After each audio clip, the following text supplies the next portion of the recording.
It looks like I get everybody right after lunch, which is obviously the best time. Just a quick question for the folks that are out there. How many of you started your career in product marketing, like actually started your first job out of school or when you first entered marketing was product marketing? Cool. So mine wasn't. I actually started my career in traditional CPG brand marketing when I decided to enter marketing. I worked at Procter & Gamble and then a couple of other CPG companies. And what was really interesting about starting in that area is that I really thought that all the things that I was doing as a traditional brand manager or brand person would translate into marketing jobs when I left that industry. And that was completely wrong, is what I found out pretty quickly. I wanted to transition from brand marketing into tech, and when I did, all of the things that I used to do, like really understanding consumers, figuring out how we talk to them, understanding their consumer journey, a lot of other things were suddenly off my plate, and I was expected to create assets, lots of them.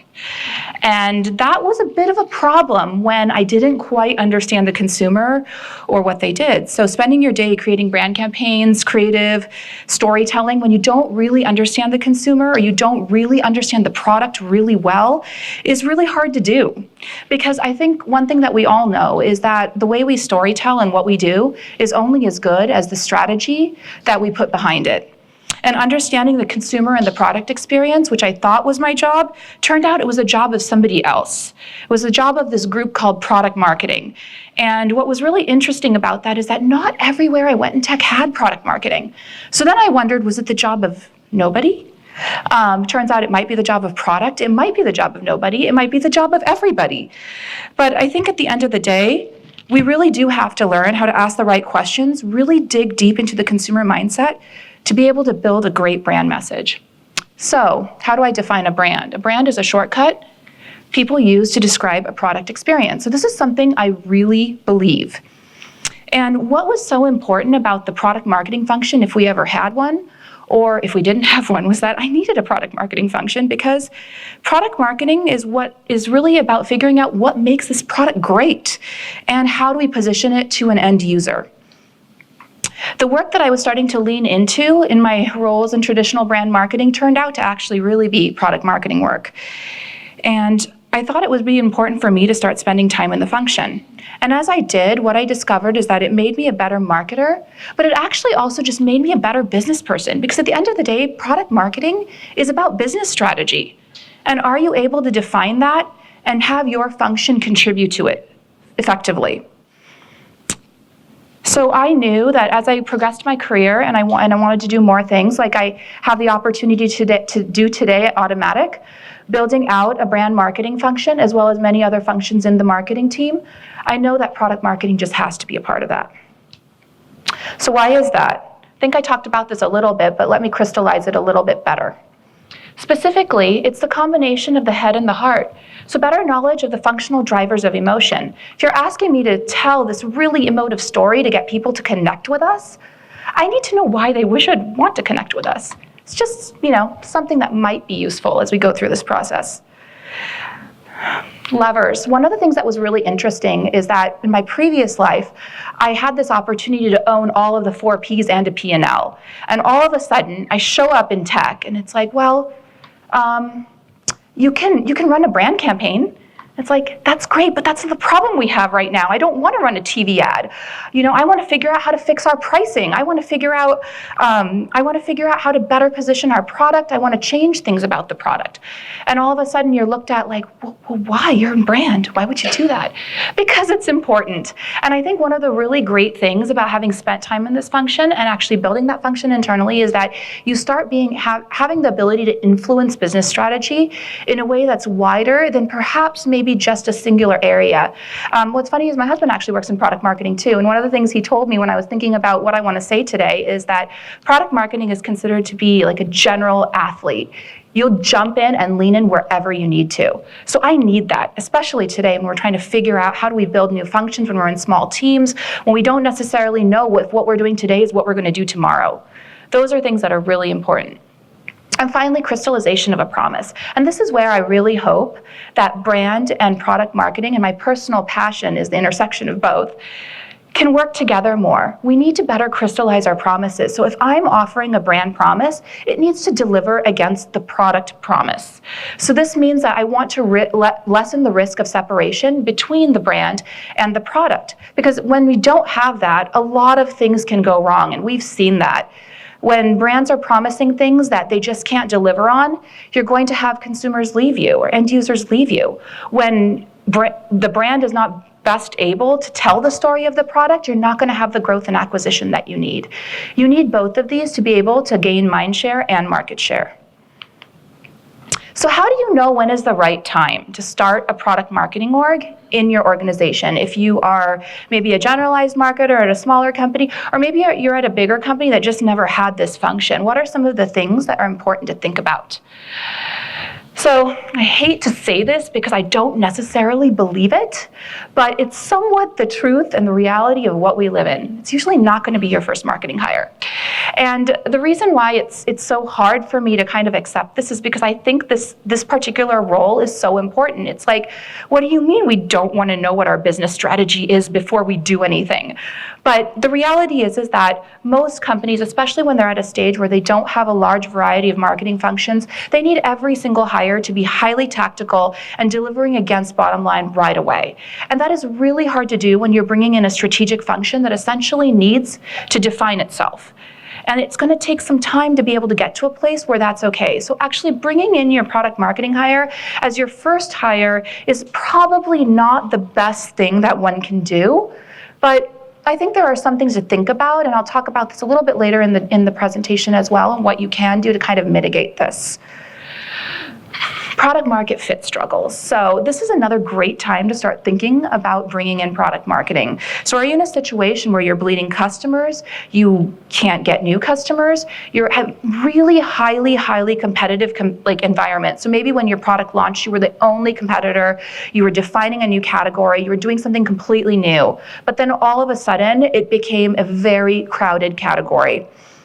What if you want to consider new products, line extensions, or even and anything, just expanding your target market, trying to look at new things. These are things that product marketing does, and it can dissect challenges to bring in a new wave of growth. So that is a great time to start pitching this function. The next two I'm going to just reveal together because I think they really go together. If you're in a situation with high brand relevance, meaning everybody knows who you are, but they don't know what you are, this is also a good time to bring in product marketing. And also your marketing communications are not breaking through. So when we think about this, you might be talking to the right customers, but you're not positioning your product in the right way. Or you don't know what about your product actually matters. Once again, those are things that product marketing does really well. So it's the right time to pitch this team. So one other thing that I think is kind of interesting, and I notice this a bit in some of the organizations I've been to, is that function doesn't exist, product marketing as a function. But you find others are doing this work anyway. And it's very interesting when this happens, because you will have someone that has next to no marketing knowledge trying to figure out, because they know they need this, how to position the product. And perhaps, like in my one of the examples I experienced is I had someone on a creative team who's a messenger, like copywriter, come to me saying that he was asked to build ads, but he actually did not know what the product was about and what he should talk about in them. And of course, the first thing that went off in my head is like, wow, you're a messaging strategist. But the second thing that went off in my head was, we have a problem.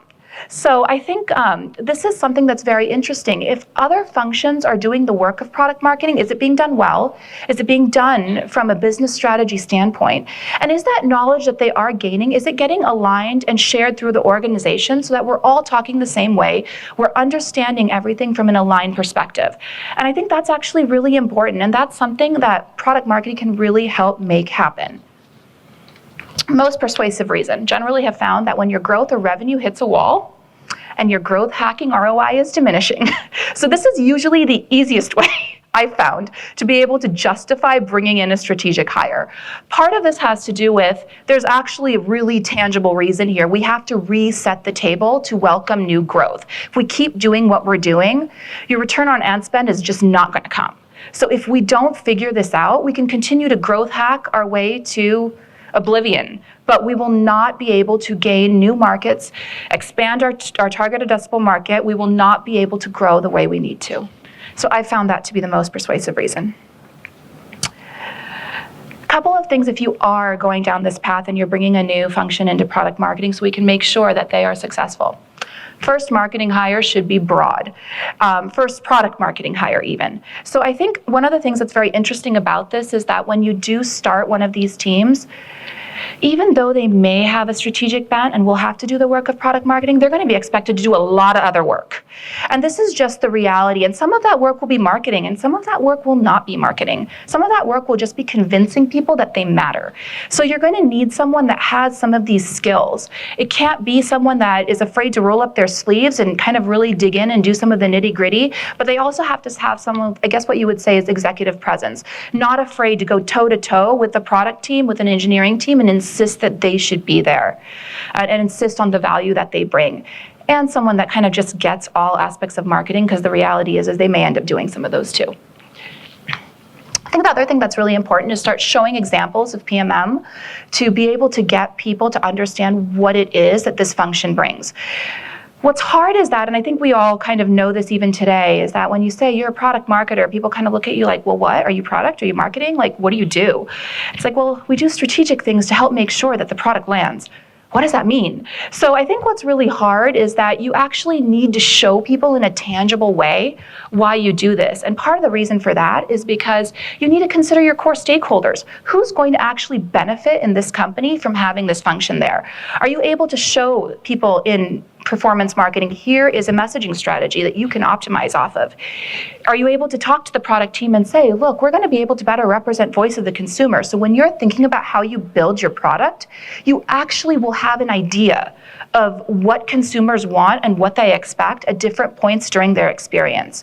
You'll have a better idea of how you should prioritize features and being able to actually show these things. One of the other things that I think here is a little bit of a helpful thing is competitive analysis. It's something that a lot of times nobody seems to own, but yet everybody owns, and it's a really quick place that you can jump in and show some value very quickly. And showing this before you bring someone in to show that, hey, these are the things that we can expect, it starts giving some tangibility to this function, the right access.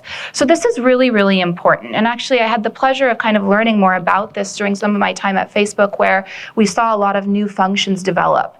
And one of the things that was very interesting is that when you're developing a new function, if they need access to a certain team or need to be given access to certain meetings or certain information, and they're just not going to be successful. It's just the reality of it. So when you're thinking about bringing in this function, really think about, can you get your product marketer or marketers the right access that they need to be able to be successful? And that really means making sure you have the right buy-in with the stakeholders, making sure that they're invited to the right meetings. And that means that it might be you as a leader of this organization standing up and saying that I need so-and-so there, or we need to be able to do this, or we can contribute. And I think not having that sense and putting someone into this situation isn't a great idea if you can't do this. Finally, quick tactical wins so you can have some fast credibility. What's really interesting, I think, about product marketing is by the time we get it, we are so behind in foundational basic stuff that we need as an organization to get things done, like a segmentation, like messaging strategy, like even just base understanding of a value proposition in some cases, that we want to go and tackle that work first, because we know this is the work that's going to make long-term return. This is the work that's going to change things. But the problem is that when you're in a smaller organization, or you're in an organization that has just accepted a new function, suddenly landing them with a large strategic load that's not going to deliver results for 1 to 2 years is probably not the best way to get them situated and set up for success. So it's really important to figure out what are some of the things that this function can do tactically and quickly so that they have some credibility in their organization before they end up taking on only strategic long-term stuff. Eventually you will get there, but it takes some time and it takes a lot of quick wins. And to be honest, I always try to keep this as a consistent thing with any function that I've ever worked in, and that we don't ever let that go, because always having something you're delivering now as well as something you're working on so you can deliver in the future, I think is just good business strategy. So a couple of things to think about as you start really getting into this and starting to figure out how do you grow this team, how do you really think about product marketing now that it's here in your company. One of the things, and I think this was a very good piece of advice I received from my current CMO at Automatic, Monica O'Hara. She's fantastic if you haven't met her. But functional name, don't get hung up on it. If you're really precious about this team being called product marketing, guess what? You may not get it. It's just the reality. It's time to really think about what are the things that this particular function does, and maybe what if we call it growth strategy? Is that okay if they're still doing the same work? Honestly, in my mind, I think so, because as long as the work's getting done and we're getting the inputs that we need to be able to do our jobs and the company is functioning well, does it matter whether you're called a janitorial team or a product marketing team? It's weird hearing this from a brand person, but I'm also somewhat a bit of a pragmatist. So I think some of this has to do with how do you get people in? How do you get them into a place where they're doing the work that really contributes to an organization and start fighting those battles later so that you can better position yourself once they've actually delivered. And maybe it is better to consider other names. For all I know, growth strategy might be a really great name to have. Conditions for success. So we talked about this a little bit before. And I think one of the things that's really interesting about this is if you cannot guarantee those things, don't bring people in. And I say this very, very absolutely. And it's because I think many of us have been the victims of being brought in when whoever brought us in or the organization that brought us in couldn't guarantee those conditions. That's not a great position to be in. And then when you're also managing or leading an organization that's not set up for success, that is not a place you want to be in. So I highly, highly recommend if you can't do those things, even if it's painful, don't bring them in. Figure out other ways to solve this problem. Bring in more generalized marketers that perhaps lean into product marketing. Figure out how to address this issue another way. Talk to your product teams. Talk to other teams that maybe have a strategic bent and can help you address some of these issues. The other thing that I think is really important, and this was other advice that I got from a different leader that I worked for, was when you are thinking about product marketing, especially when you're doing it from scratch, there's like nobody else there. There's actually not that many expectations on what this is yet. You're going to have to educate a lot in the organization. So there's a huge opportunity here to write your own destiny. And one of those things that you can think about is, should that destiny be tied to product? And I know that might sound strange because our title is product marketing, but the reality is that product marketing is business strategy. Where would this function, what function should it be tied to best influence business strategy? And that's really important to consider. If you're in an organization that is heavily focused on sales, and sales is the area that has the most influence in the organization, do you want to be tied more to sales or partnerships than you do to product? It might depend, and it might depend on what you're trying to achieve. Do you have the opportunity for product marketing to stand on its own, which is, I think, a very unique opportunity that I don't know if many of us have gotten the chance to think about, to actually grow and build a strategic function that really, truly gets to decide where they want to spend their time. So before you're too eager to start attaching yourself to any one function, stop and really think about what you want this to be and what opportunity you have. And the other thing that comes along with that is if you're not tied to product, you may have to think about your KPIs a little bit, because we're not going to be tied directly back to product KPIs. But figuring out what those are, committing to them, and making yourself relevant is really important. So my final words of wisdom around this are, make a product marketer one of your earlier marketing hires, not your last. It will help a lot. But if you can't do that, we've kind of talked through some of the other things that you can do instead. So thank you.